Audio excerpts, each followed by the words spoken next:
जय हिंद मेरे दोस्तों। तो मैं लल्ला भैया फिर से आप सभी के बीच, और इस बार मैं क्या लेके आया हूँ आपके लिए। मैं रसमलाई लेके आया हूँ। खाओगे?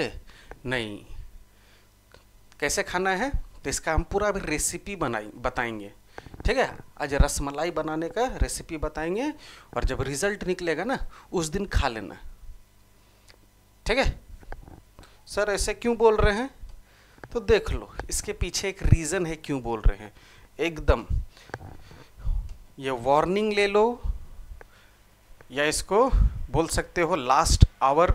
संभलना है, अभी भी समय है क्या संभलने का। संभल सकते हो तो संभल जाओ, इतना तो गारंटी है कि रेड मार्क नहीं आएगा। तो सर ये रसमलाई दिखाने का है, तो रसमलाई देखो, वीडियो तो हम दे देंगे, रेसिपी सब बता देंगे, पर जब तक खुद से बनाओगे नहीं तो रसमलाई ठीक से बनेगा ही नहीं। एक बात याद रखना, ठीक है। तो इसका मतलब है कि वीडियो देख रहे हो, समझ जा रहे हो, अरे हाँ हाँ समझ में आ गया, समझ में आ गया, और प्रैक्टिस नहीं कर रहे हो तो बहुत बड़ा गलती, बहुत बड़ा गलती हो रहा है ये। ठीक है, बहुत बड़ा गलती हो रहा है। तो इसलिए मेरे दोस्तों, मेरे जिगर के टुकड़ों, सुन लो, है ना। एग्जाम से पहले ऑल सब्जेक्ट्स के लिए ये एप्लीकेबल है। सभी सब्जेक्ट में तुम लोग लाओ यार, एकदम अच्छा से, एकदम खुशी रहो, टेंशन नहीं लेना है।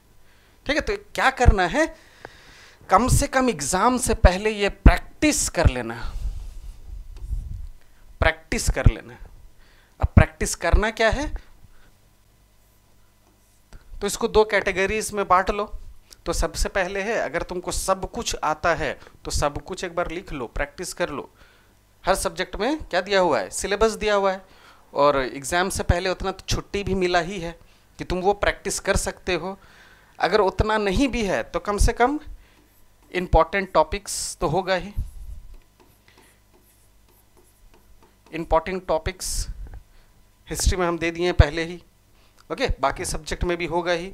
तो इम्पॉर्टेंट टॉपिक्स को लिख लेना है, या क्वेश्चंस बाकी सब्जेक्ट्स में फॉर्मूला ये सब रहता है, तो वो सब को क्या करना है, लिख लेना है, देख के नहीं। ठीक है, न तो रसमलाई जिस दिन बनाओगे क्या होगा, मीठा ही नहीं बनेगा। ठीक है, तो पहले बना बना के प्रैक्टिस करोगे तब ना एकदम मीठा, एकदम ऐसे ही बनेगा, केसर वेसर डाल के, इससे भी अच्छा बन जाएगा। तो ये बहुत ज़रूरी है, जितना तुम्हारा राइटिंग पार्ट है उसको कर लेना अच्छे से, रिलेटेड टू योर सब्जेक्ट्स। सबसे पहले लिखना है। And the second one is very very important, बहुत इंपॉर्टेंट है क्या, क्वेश्चन सॉल्विंग। एग्जाम से पहले कम से कम तो 2 क्वेश्चन पेपर को सॉल्व करना ही करना है। ठीक है, नहीं होता है तो कम से कम जो प्रीवियस ईयर्स है ना, 2-3, उसको सॉल्व कर लो। आंसर देख के मत रटते रह जाना, लास्ट 3 ईयर्स का देख लिए और उसी को रटते रहे। ये प्रैक्टिस को अभी नहीं, इसको करना क्या, पहले सॉल्व कर लो, अपना प्रिपरेशन यहाँ तक कर लो। और एग्ज़ाम से पहले क्या करना है, एक दिन पहले, ये नहीं कि कल एग्ज़ाम में सुबह सुबह क्वेश्चन पेपर लिख रहे, नहीं होगा। एक दिन पहले ही क्या करना है, क्वेश्चन पेपर को सॉल्व करना है। जो जो क्वेश्चन बच जाता है उसको बाद में नहीं याद था या है तो उसको याद कर लो, तब उसको याद कर लो, स्टार्टिंग से ही याद मत करना। समझ में आया? आई होप यू हैव अंडरस्टूड। तो इसको थोड़ा सा कर लेना, फिर मजाल है रेड मार्क आ जाए, एकदम नहीं आएगा। क्लियर? तो ये दो को, इसको भूलना नहीं है, पी। चलो, तो यहाँ तक जिसको समझ में आ गया है, वेरी गुड। और ये इसके आगे का अभी वीडियो को, यहाँ तक जिसको समझ में आया, वीडियो को यहाँ पे छोड़ सकते हो। और आगे आज हम क्या कराने वाले हैं, जो इंपॉर्टेंट टॉपिक, समित जो आपने बोला था कि इंपॉर्टेंट टॉपिक्स का एक वीडियो बना दो, तो सिविक्स और हिस्ट्री का दोनों इसी में है। ठीक है, तो चलो उसको स्टार्ट कर लेते हैं। तो चलिए उसको स्टार्ट करते हैं। तो देखो, जैसे यहाँ पे क्या क्या है, तो इसको हाईलाइट कर दिए हैं, तो जो प्रीवियस वीडियोस थे उसी में दिखा दिए थे। चलो स्टार्ट करते हैं। तो यहाँ है कोरम। ठीक है। तो कोरम का मतलब होता है, तो कोरम ऐसे याद रख लेना, तुम्हारा बर्थडे को ही याद रख लो ना। तुम्हारा बर्थडे में तुम केक कब तक नहीं काटते हो? भले सब कोई को बोला 6 बजे आने के लिए, पर 6:30 हो गया है, पर 3-4 ही जन आया है, काटोगे? नहीं काटोगे, है कि नहीं? पर 5:30 ही बजे सब आ गया है, या 60-70% सब आ ही गया है, तो काट दोगे, है कि नहीं? तो वही है कोरम, कम से कम मेंबर मौजूद होना चाहिए केक कटिंग के लिए। अंडरस्टूड? तो वही है, हाउस में मीटिंग जब भी होता है तो कम से कम मेंबर प्रेजेंट होना चाहिए, ठीक है, तभी सेशन चलेगा, तभी मीटिंग चलेगा, वही है quorum. I hope you have understood. तो देख लो, द मिनिमम नंबर, मैक्सिमम नहीं, मिनिमम नंबर, कम से कम, minimum number of the members required to be present in order to enable the house to transact its business. अपने business को चलाने के लिए कम से कम मेंबर जितना जरूरी हो उसी को क्या बोलते हैं? कोरम। सबसे इंपॉर्टेंट है ये, दोनों हाउस में, लोकसभा हो या राज्यसभा हो, दोनों का कोरम क्या होता है? 1/10 of the total membership, 1/10 of the total membership. तो लोकसभा का कितना है? 550, तो 1/10 क्या हो जाएगा? 55। तो कोरम ऑफ लोकसभा इस 55 मेंबर्स होने चाहिए। राज्यसभा का 250 है, तो इसका 1/10 क्या हो जाएगा? 25। क्लियर? क्वेश्चन में कभी कभी आ जाएगा कि स्ट्रेंथ दिया हुआ है कितना? 1000 या 500 या 1 करोड़ भी दे देना, कोई दिक्कत नहीं है, ठीक है, कि 1 करोड़ है कोरम, तो उसका 1 करोड़ है स्ट्रेंथ, 1 करोड़ है स्ट्रेंथ या 1000 है स्ट्रेंथ, तो उसका कोरम क्या होगा? सिंपली 1 to 0 से उसको हटा देना, हो गया। कोरम कितना हो जाएगा? 100। I hope it is clear. Quorum से रिलेटेड कोई भी क्वेश्चन आएगा कर लोगे, मिनिमम नंबर से याद रखना, और 1/10 ऑफ द टोटल मेंबरशिप, ठीक है, जो स्ट्रेंथ, जो टोटल स्ट्रेंथ रहेगा उसका 1/10 कर दोगे, हो गया। तो आई होप इट इज क्लियर। अब नेक्स्ट है तुम्हारा एडजर्नमेंट मोशन। एडजर्नमेंट मोशन, अभी हम पढ़ा रहे, मम्मी आवाज दे देगी तो क्या करोगे? दौड़ के भाग जाओगे पॉज करके, तो वही है एडजर्नमेंट मोशन, ठीक है, कि काम तो कर रहा था, अचानक से ज्यादा इंपॉर्टेंट वाला काम आ गया, मम्मी का बुलावा, तो वो है एडजर्नमेंट मोशन, बस वही है। तो देख लो,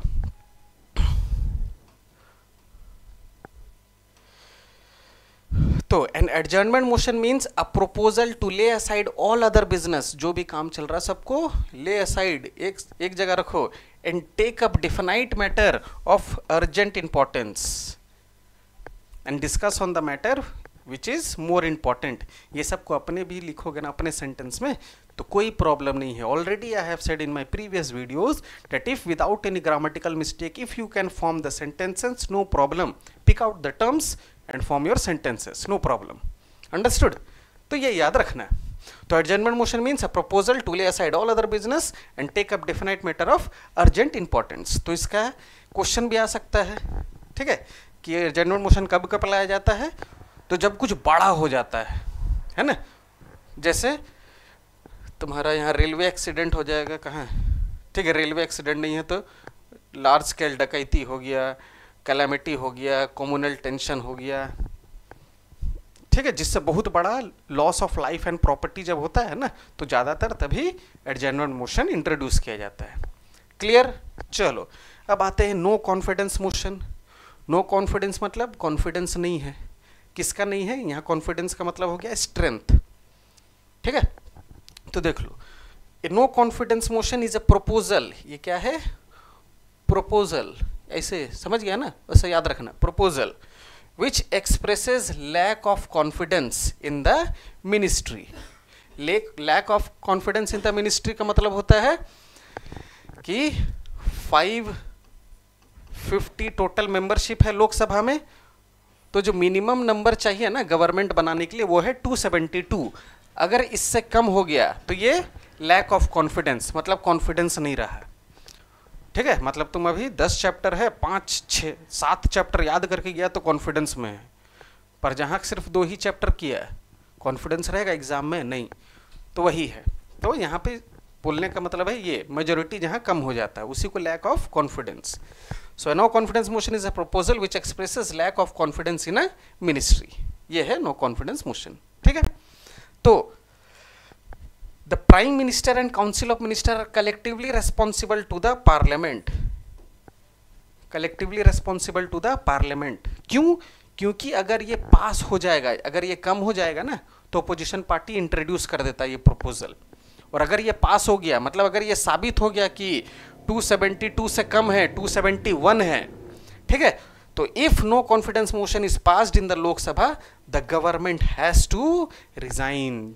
government along with the prime minister along with the council of minister, वो रिजाइन देना पड़ जाएगा। ये है no confidence motion. I hope both the motion clear. चलो, तो इसे याद रखना है ना, ये एकदम इंपॉर्टेंट मैटर वाला, और ये लैक ऑफ कॉन्फिडेंस। चलो आगे आ जाओ, कंट्रोल ओवर एग्जीक्यूटिव। तो इसका मतलब है कि पार्लियामेंट जो है ना, तो एग्जीक्यूटिव को कंट्रोल कैसे रखता है? कंट्रोल एग्जीक्यूटिव कौन है यहाँ? Mainly prime minister and council of minister. Government को कैसे कंट्रोल करके रखता है? पार्लियामेंट। ठीक है, जैसे तुम्ही को मम्मी कैसे कंट्रोल करके रखी है? अभी कहीं भी जाते हो तो एग्जाम आ रहा है मत जाओ, कोई भी बाहर में दे कहाँ जा रहा है, एग्जाम आ रहा है, क्वेश्चन पूछ ले रहा है, कोई पापा डंडा दिखा दे रहे हैं, तो कंट्रोल में होगी नहीं। तो वही तो गवर्नमेंट को कैसे कंट्रोल रखता है, मतलब समझ में आ गया? अब देख लो, तो पहला कैसे कंट्रोल किया जाता है? Right to interpellation. Right to interpellation मतलब है right to ask question, right to ask questions. तो गवर्नमेंट से क्वेश्चन पूछा जाता है, कैसे काम चल रहा है, नहीं चल रहा है, ठीक है, तो वही है राइट टू इंटरपेलेशन। क्वेश्चन पूछ के कंट्रोल कर रहे हैं गवर्नमेंट को। Vote of no confidence, no confidence इसका पिछले वाला में एडजमेंट मोशन, ये दोनों किस में आ जाएगा? कंट्रोल ओवर एग्जीक्यूटिव में। तो ये देखो, यही दो को लिख देना, यही दोनों को लिख देना अगर आया तो, इसका डेफिनेशन। ठीक है, तो टोटल 4 मोशन है, no confidence motion, adjournment motion, censure motion, cut motion. Censure motion होता है अगर तुम बाई चांस बोल दिया हमको सब याद है और एग्जाम में आया नहीं, तो छोटी बहन या भाई क्या करेगा? भैया क्या बोल रहा था, इतना आएगा, कैसे लग रहा है, तो क्रिटिसाइज हो करेगा, है कि नहीं? तो यहाँ पे सेंसर मोशन कब इंट्रोड्यूस किया जाता है? To criticise the government, government को क्रिटिसाइज करने के लिए। और कट मोशन काट दे रहे हैं, यहाँ क्या काट रहे हैं? जैसे बजट को अप्रूव हुआ है, ठीक है, तो उसको बजट को रिड्यूस करने के लिए, to reduce the budget introduced in the house, introduced in the house. तो यही है कट मोशन। तो यही ये सब 4 हथियार है जिससे एग्जीक्यूटिव को क्या करते हैं? कंट्रोल में रखते हैं। समझ में आ गया ये पॉइंट? चलो आगे देख लो। अब एक्सक्लूसिव पावर। एक्सक्लूसिव पावर का मतलब होता है कि, अब देख लो, एक्सक्लूसिव पावर का मतलब होता है जैसे लोकसभा है ना और राज्यसभा, तो जो लोकसभा के पास पावर है वो राज्यसभा के पास नहीं है, जो राज्यसभा के पास है वो लोकसभा के पास नहीं है। ठीक है, पेन के पास जो पावर है वो पेंसिल के पास नहीं है, और जो पेंसिल के पास है वो पेन के पास नहीं है। तो इससे याद रखना है। ठीक है, तो जो राज्यसभा है उसके पास क्या पावर है जो लोकसभा के पास नहीं है? तो राज्यसभा क्या करता है? वो रिजोल्यूशन पास करता है। वो तो लोकसभा में भी होता है, पर किस में?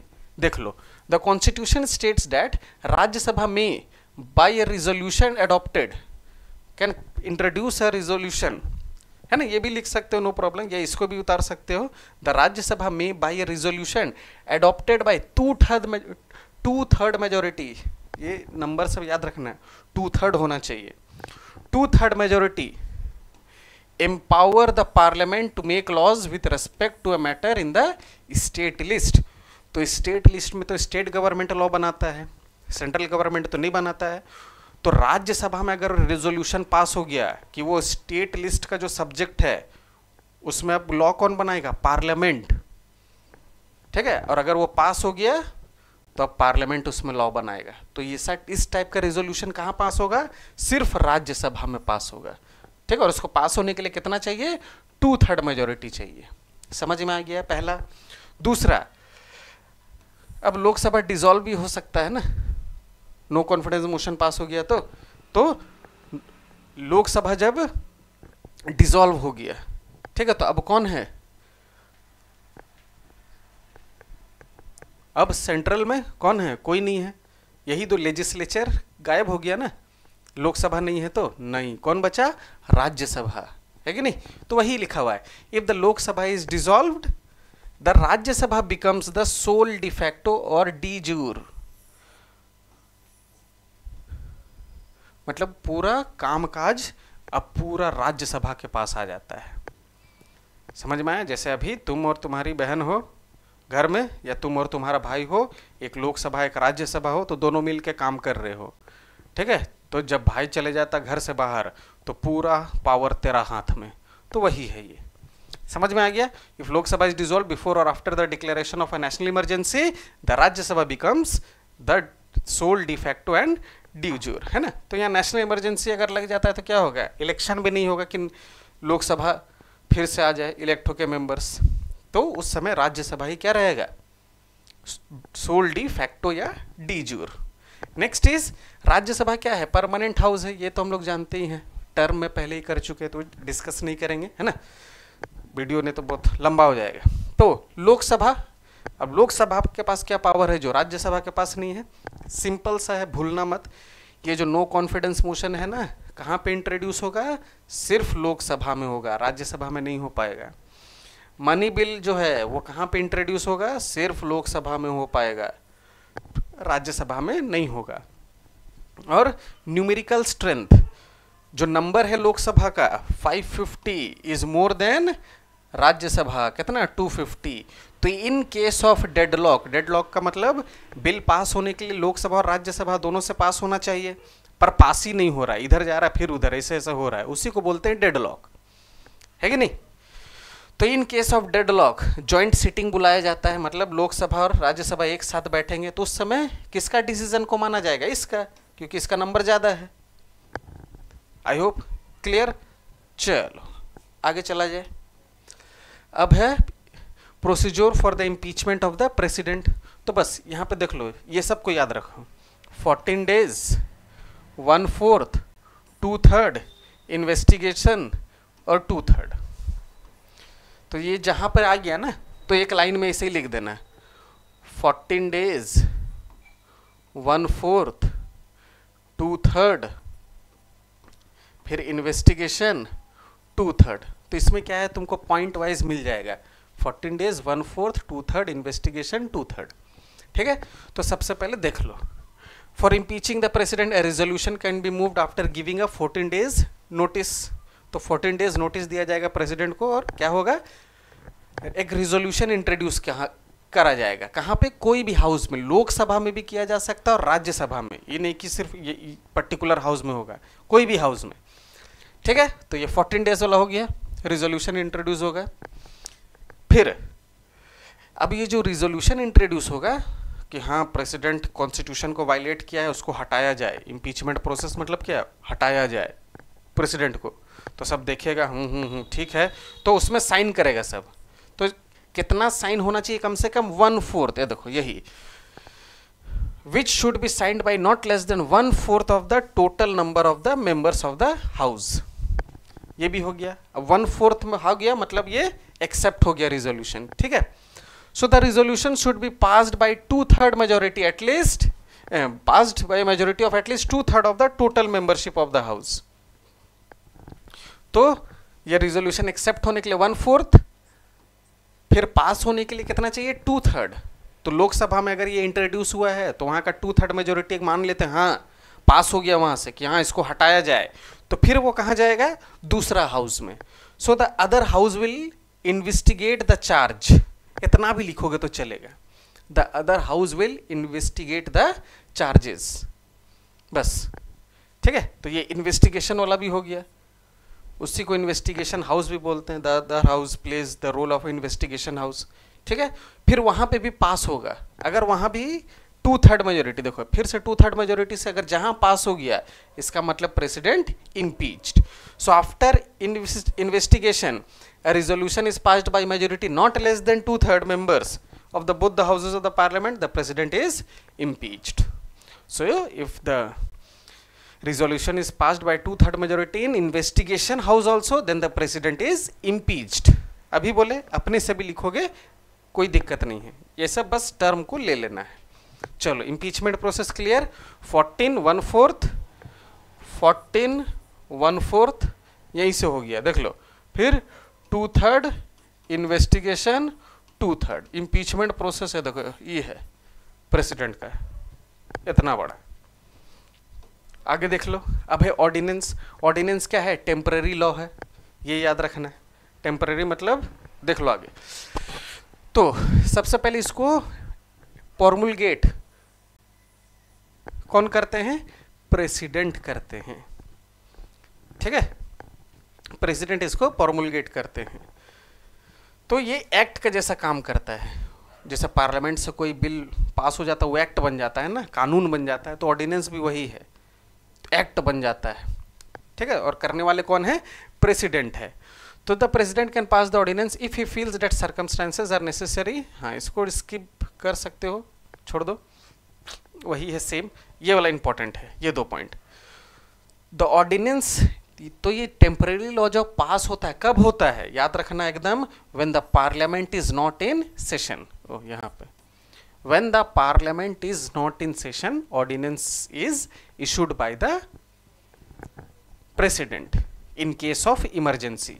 ये वाला लाइन का वही है मतलब, इन केस ऑफ इमरजेंसी. ठीक है. अब देखो ये टेम्पररी क्यों है? अब तो if the parliament disapproves the ordinance, तो पार्लियामेंट जब नई सेशन में नहीं था तो इशू हो गया. अब जब फिर से पार्लियामेंट आया तो उसको क्या किए? पास नहीं किए, तो वो क्या हो जाएगा? लैप्स हो जाएगा. ठीक है, मतलब उसका इफेक्ट खत्म हो जाएगा. ओके. पर after the ordinance is passed it lapses after a period of 6 weeks. So the ordinance also lapses when it is replaced by an act of the parliament. हाँ, तो इतना इसको छोड़ दो, इतना नहीं देखना है. तो ये जो टेम्पररी लॉ है, टेम्पररी देखो जितना सिंपल बना सकते हैं तुम्हारे लिए बना रहे हैं ना. तो ये टेम्पररी को क्या करना है? परमानेंट बनाना है. तो टेम्पररी मतलब ऑर्डिनेंस को परमानेंट लॉ बनाने के लिए क्या करना है? जब पार्लियामेंट मीट करेगा ना, पार्लियामेंट, तो 6 वीक्स, ये 6 हफ्ता का अंदर अंदर वो ऑर्डिनेंस को पास कर देना है. अगर वो पास हो गया तो वो एक्ट बन जाएगा. If the ordinance is passed by the parliament within 6 weeks, it will become an permanent act. बस इतना भी लिख सकते हो. ठीक है, तो ये 6 वीक्स याद रखना. चलो आगे बढ़े. अब discretionary power of the president. तो प्रेसिडेंट नॉमिनल हेड है, prime minister real executive head है. मेरे सिविक्स वाले वीडियोस में ये बताते चुके हैं, बार बार बता चुके हैं, है कि नहीं. मतलब रियल काम प्राइम मिनिस्टर करते हैं और प्रेसिडेंट का बस नाम आता है. पर प्रेसिडेंट का भी खुद का पावर है कुछ, उसी को बोलते हैं डिस्क्रिशनरी पावर. ठीक है, तो ये इंपॉर्टेंट है. तो इसमें क्या याद रखना है? एक तो हंग पार्लियामेंट. हंग पार्लियामेंट का मतलब है कि लोकसभा में जिसका सबसे ज्यादा मेंबर होगा वही गवर्नमेंट बनाएगा. अब किसी का नहीं आया तो उसी को बोलते हैं हंग पार्लियामेंट. ठीक है, तो the president can appoint the prime minister. तो जब भी ऐसा सिचुएशन होता है, if no party secures the majority in the house, then the president can appoint the prime minister. बस समझ में आया. So when no single party gets a majority in the Lok Sabha, he can appoint the prime minister. चलो ठीक है, ये तो हो गया. दूसरा है, he can appoint the prime minister in sudden death and ruling party is unable to elect the leader. अब प्राइम मिनिस्टर का अचानक से डेथ हो जाता है तो उस समय भी प्राइम मिनिस्टर के पास, प्रेसिडेंट के पास पावर है प्राइम मिनिस्टर को चुनने का. ठीक है, क्योंकि रूलिंग पार्टी, ये उनका जो पॉलिटिकल पार्टी है वो समझ नहीं पा रहे अब किनको बनाए, तो उस समय प्रेसिडेंट खुद का डिस्क्रिशनरी पावर यूज कर सकते हैं. ठीक है. नेक्स्ट इज, अब है नो कॉन्फिडेंस मोशन पास हो गया. ठीक है, तो लोकसभा क्या होगा? डिसॉल्व होगा. पर प्राइम मिनिस्टर बोलेंगे नहीं इसको डिसॉल्व मत करो, ठीक है। तो क्या करेंगे प्रेसिडेंट, देख लो। So when the ruling party loses the majority in the Lok Sabha, the president may or may not dissolve the Lok Sabha on the recommendation of the prime minister.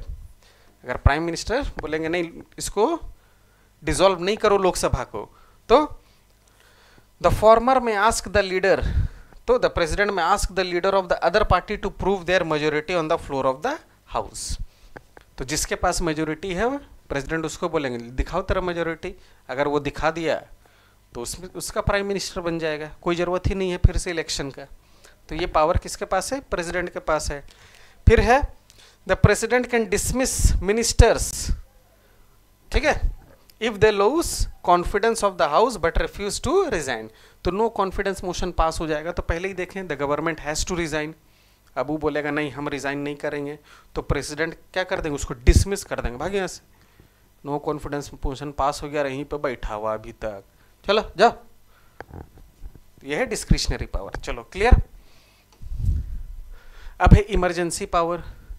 तो इमरजेंसी पावर, तो इमरजेंसी इज अ सडन और अनफॉरसीन situation demanding immediate action, ये है emergency का मतलब। तो 3 type होता है, NBF, BF तो भूलोगे नहीं, है कि नहीं। तो N से होता है नेशनल इमरजेंसी। तो नेशनल इमरजेंसी कब होता है, when there is a threat of war, बस इतना भी लिखोगे तो चलेगा, थ्रेट ऑफ वॉर। फिर है ब्रेकडाउन ऑफ कॉन्स्टिट्यूशनल मशीनरी। अब कोई भी राज्य में, ठीक है, कोई भी राज्य में अगर कोई गवर्नमेंट है ही नहीं, मतलब वो डिसॉल्व हो गया या बाई चांस कुछ ऐसा सिचुएशन आ गया कि गवर्नमेंट काम नहीं कर पा रहा है, ठीक है, तब क्या इमरजेंसी लगता है, ये इमरजेंसी लगता है, ये याद रखना। Breakdown of constitutional machinery. तो देख लो लिखा क्या हुआ है, the constitutional machinery in a state has broken down और there is a deadlock because of the political uncertainties. दूसरा है, if the president can receive a report from the governor that the governance of the state cannot be carried on in accordance with the provision of the constitution, he may declare an emergency. This is called president। इतना है, छोड़ो, देखो simple सा है president rule के बारे में। ये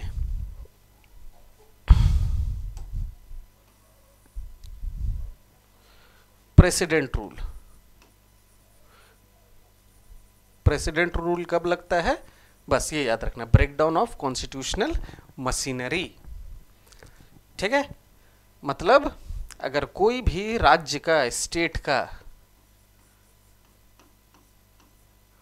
गवर्नेंस करने वाला कोई नहीं है, ठीक है, या वो according to the provision of the constitution, constitution में जैसा लिख रहा है उस तरह से नहीं हो रहा है, तब प्रेसिडेंट क्या लगा देंगे, कौन सा इमरजेंसी लगा देंगे, ब्रेकडाउन ऑफ कॉन्स्टिट्यूशनल मशीनरी।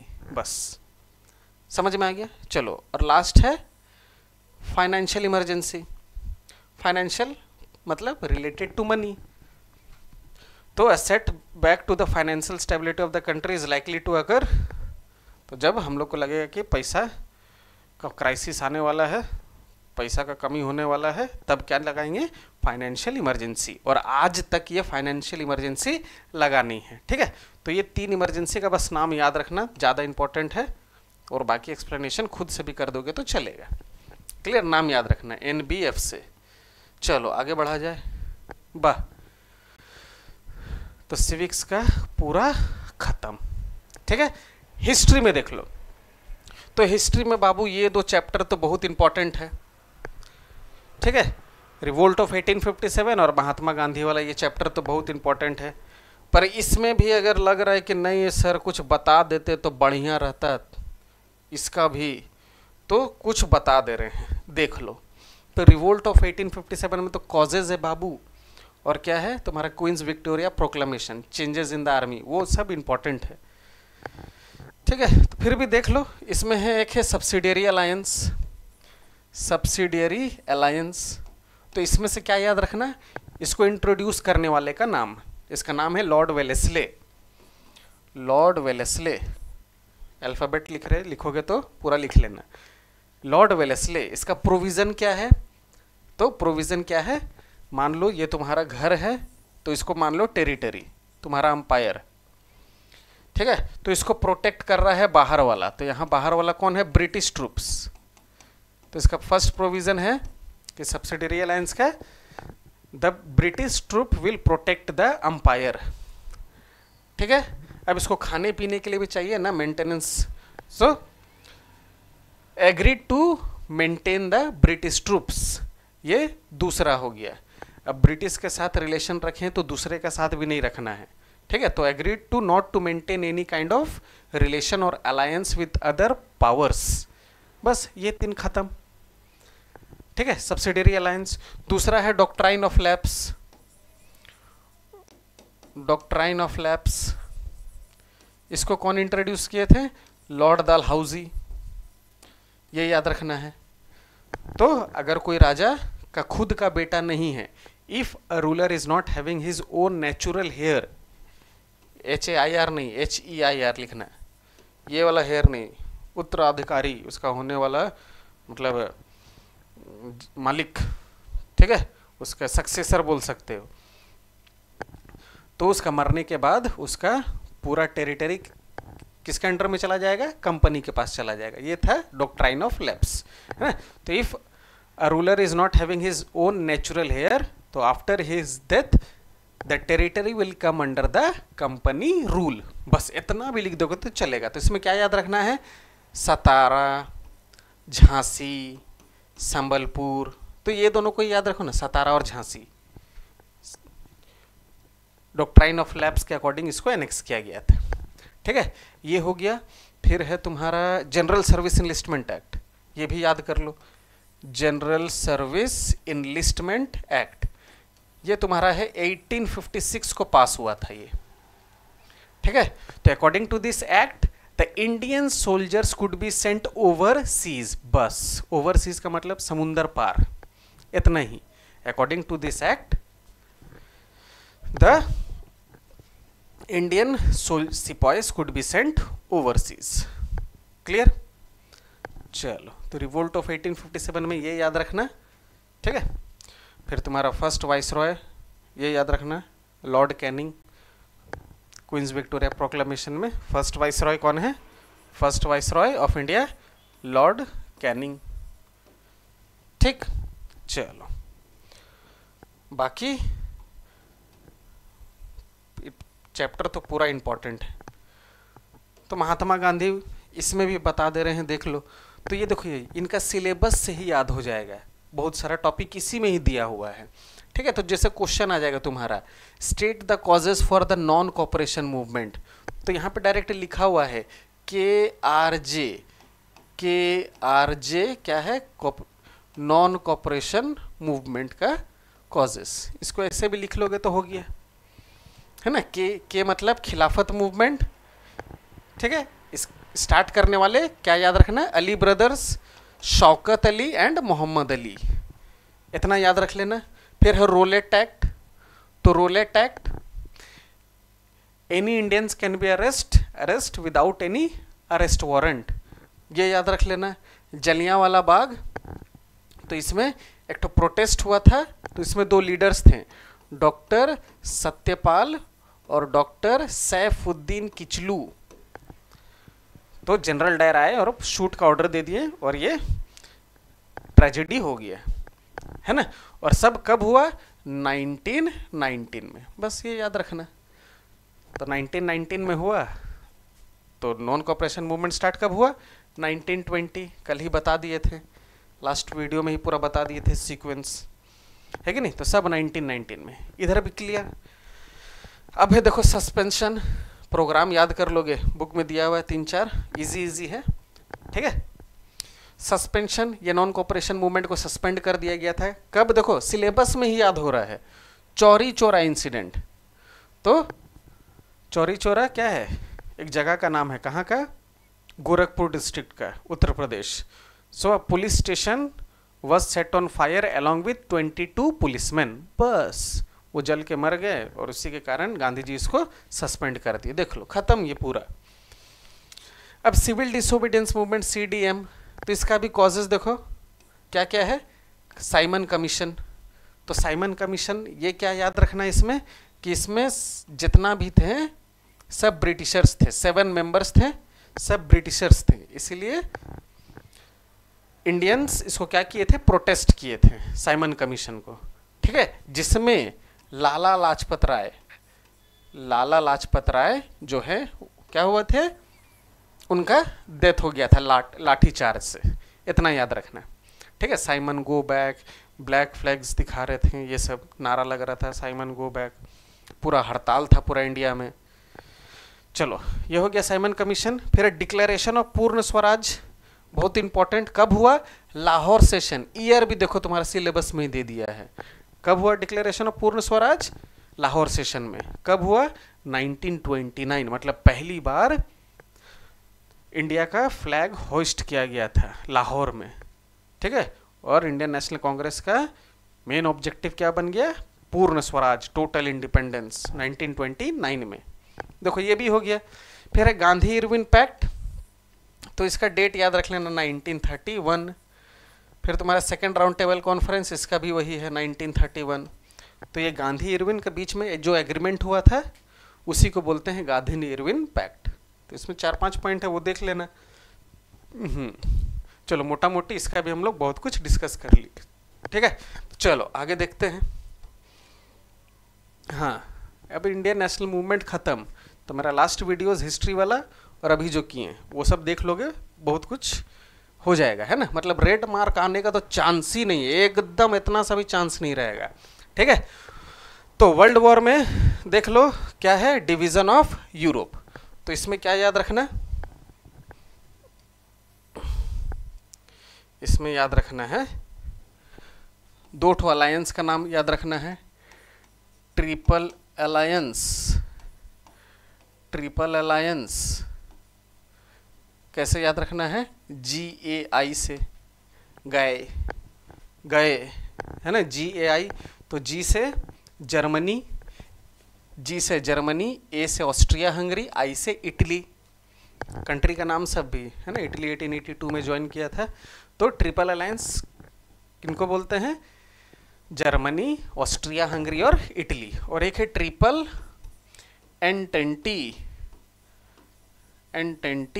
एंटांत, ये किस में हुआ था, BFR, ठीक है। मतलब ब्रिटेन, फ्रांस और रसिया, यही दोनों के बीच में लड़ाई हुआ था। यही दोनों क्या पूरा, मतलब इसी से क्वेश्चन आएगा बस यार, इतना याद रख लो, है कि नहीं, कि जब फर्स्ट वर्ल्ड हो रहा था तो पूरा वर्ल्ड कैसे डिवाइड हो रहा था, उस समय का 2 ठो अलायंस का नाम बताओ, तो ये दोनों कौन सा कंट्री था, ये सब क्लियर। तो ये फर्स्ट वर्ल्ड वॉर का हो गया। सेकेंड वर्ल्ड वॉर का भी देख लो। तो सेकेंड वर्ल्ड वॉर में ये सेम रहेगा। तो उसमें था तुम्हारा एलाइड और एक्सिस, एलाइड पावर्स और एक्सिस पावर्स,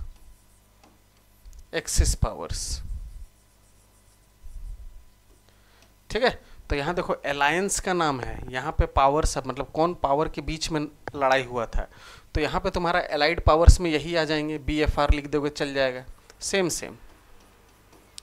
ठीक है। और एक्सिस पावर में वो रोम, बर्लिन, टोक्यो एक्सिस याद रखना, है ना। या मुसोलिनी, हिटलर से याद रख लेना। मुसोलिनी, हिटलर मतलब क्या है, जर्मनी, इटली और जापान। बाद में जापान में बॉम्ब गिरा था तो जापान से याद रख लेना। तो IGJ axis power, Italy, Germany, Japan. Allied power same as triple entente. बस ये कंट्रीज का नाम याद आ गया, पावर्स के साथ, अलायंस के साथ। चलो आगे बढ़ा जाए, देख लो।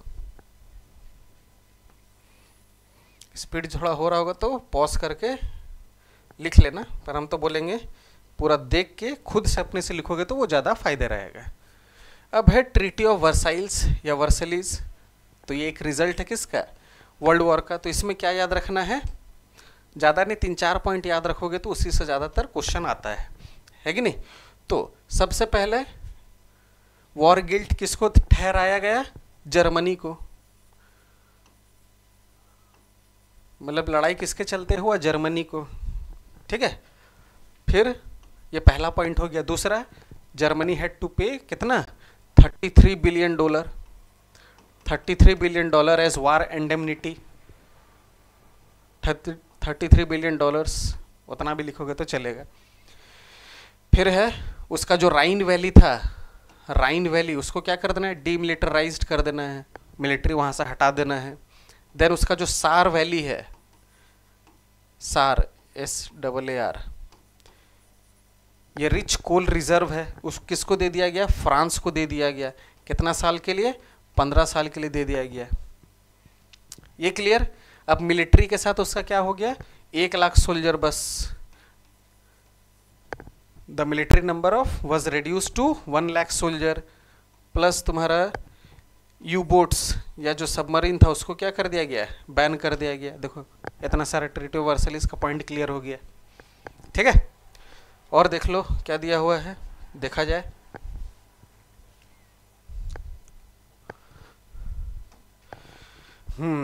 अब है ये जो कंपैरेटिव स्टडी है ना, ये वाला, इसका भी वीडियो बना हुआ है, एकदम छोटा सा है। ठीक है, एक बार देख लोगे तो समझ जाओगे। ठीक है, ये भी बहुत मतलब 5-10 मिनट अगर लग ही रहा है तो देख लेने में क्या है ना।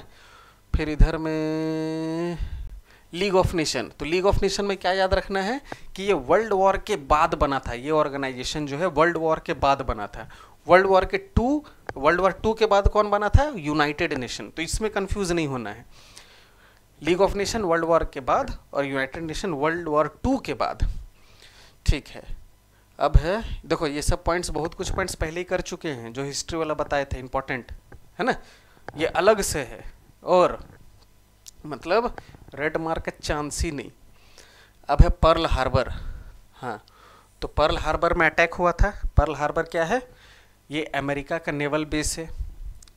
ठीक है, तो यहाँ पे under the premiership of general Tojo, कहाँ के थे वो, जापान के। So he attacked on Pearl Harbor, aerial attack on Pearl harbour.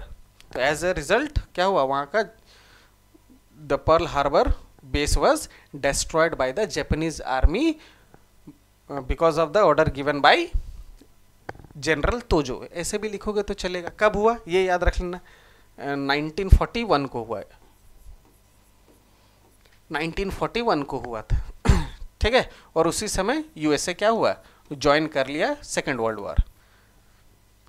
ठीक है, फिर ये हिरोशिमा नागासाकी में भी क्या हुआ, या 1945 को बॉम्बिंग हुआ था हिरोशिमा और नागासाकी में, है ना। तो जिसके चलते क्या हुआ, जापानीज सरेंडर कर दिए।